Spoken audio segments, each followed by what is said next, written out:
Ladies and gentlemen, welcome to this thrilling encounter from Copenhagen, 1923.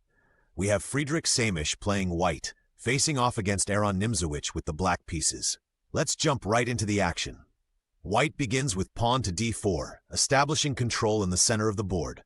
Black responds with knight to f6, developing a piece and eyeing that central e4 square. White continues with pawn to c4, strengthening the central presence.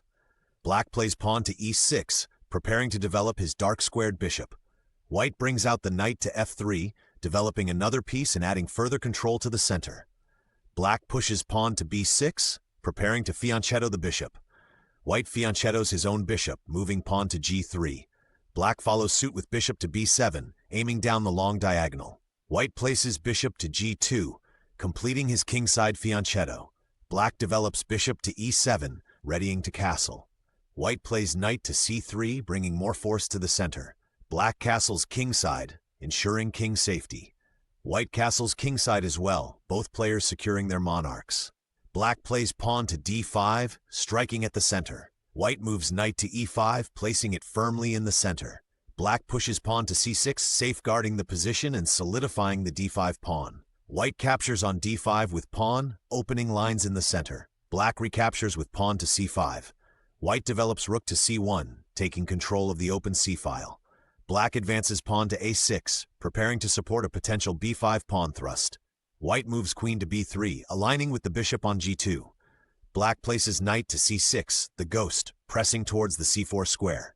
White takes on c6 with knight, exchanging the well-placed piece. Black recaptures with bishop to c6, stabilizing the position. White plays pawn to h3, creating some breathing room for the king. Black develops queen to d7, connecting the rooks. White tucks the king away with king to h2, ensuring safety. Black advances knight to h5, shifting focus towards the king side. White plays bishop to d2, completing development. Black pushes pawn to f5, initiating kingside action. White shifts queen to d1, adjusting the defense. Black thrusts pawn to b4, challenging the c3 knight. White retreats knight to b1, aiming for regrouping. Black continues with bishop to b5, adding pressure. White moves rook to g1, aligning with the g-file.